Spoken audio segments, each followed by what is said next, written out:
Over here to the left, Austin Ward, Letterman Row. I haven't happened to your program or this program in a long time. How do you feel? How do you explain it back? Yeah, I feel awful. Just got done talking to the team, and you know, when you work this game 365 days out of the year and you come up short, you know, it's a failure, and it hurts. It hurts a lot. You know, I think we didn't run the ball very well on offense, and it hurt us with penalties, and then we didn't stop the run on the other side. Over here, Nathan Baird, Cleveland.com.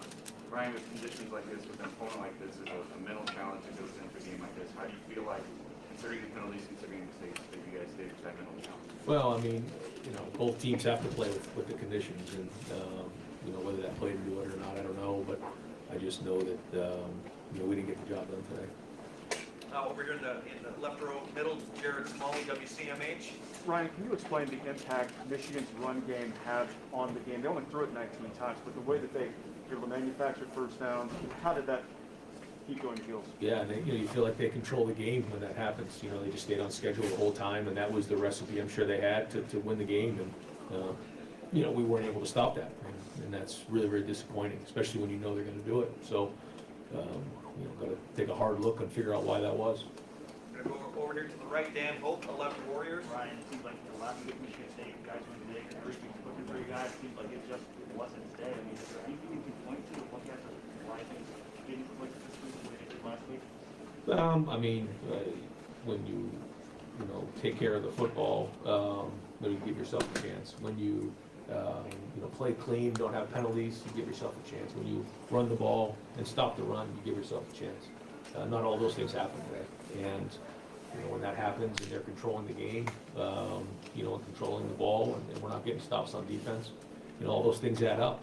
And we certainly didn't play our best football on offense, but you know, when we feel like they're controlling the game to the other side of the ball, it gets frustrating, and then it kind of got sideways at the end. You know, trying to we actually let them score there in the last drive when they were inside the 10. Otherwise, we're just going to take a knee and run off the clock. So, but in the end, you know, we didn't get it done.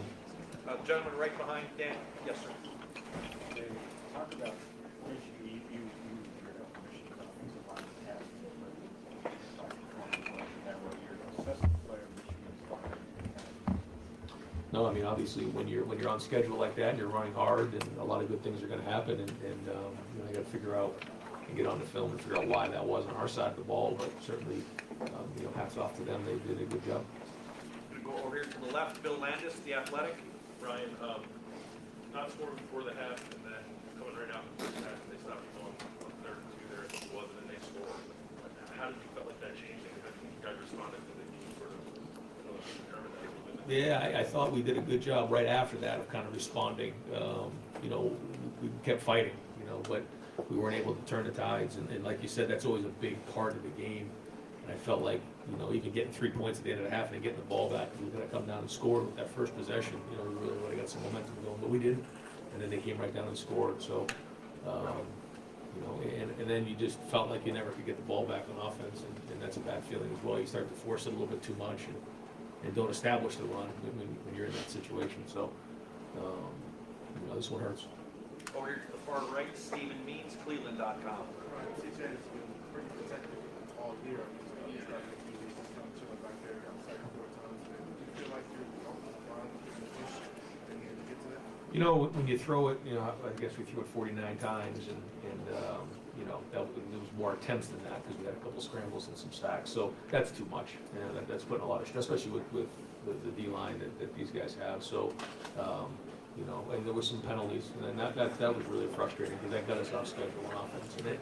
And really, when you look at the games we struggled, that's what's got us off schedule. And so, you know, I don't know. I mean, I think when you throw that much, you're going to put yourself at risk, and I felt like we had to down the stretch because we weren't really getting much, you know, in the run game. We kind of had to keep it going, but we'll look at the film and try to figure all that out. Over here to the left, Austin Ward, Letterman Row. Look at this today. I feel like you probably thought you made a lot of improvements this week too. Do you have any sense that some of these things could be actually issues that you haven't? Well, you know, you make progress and you keep growing, but you know, at any week, you know, if you don't show up and do it, you know, this is what happens. And, you know, this 6-game run was a real run for us, week in and week out, and there was a lot of good play in there. But, you know, especially this game, I mean, if you don't bring it in all areas, you know, you can get exposed. And it's just like you see week in and week out, you know, this is what can happen if you don't play your best game. And we did not play our best game today, and so this is what you get. I believe, I'm not sure if it's Justin over here, but gentleman over here to the right. And headline, but you seem gracious and calm, like now, I guess, like, can you speak to the emotions given that you haven't been outside, you know, in this rivalry in a long time? I mean, it hurts, yeah, I mean, it certainly, when you live this year round, I mean, it hurts, and there's so much riding on it, as we know, and it's gonna leave a mark for a while. We're gonna end with Dan Holt, 11 Warriors. Right, since you've been here, you guys have been to Big Ten championship every year, this is the position you've been in where the regular season is actually. What do you say to the team? How do you guys move forward on this if you don't have that? There's not much to say, because you don't plan for this type of thing, you know, but, you know, we'll have to, you know, get on the bus, head back to Columbus and figure out what's next.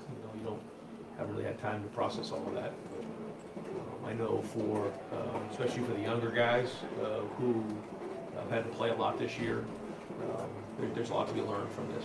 And, we're not there right now. This thing's still fresh and it hurts. So, we'll get back on the bus, head to Columbus and figure out what's next.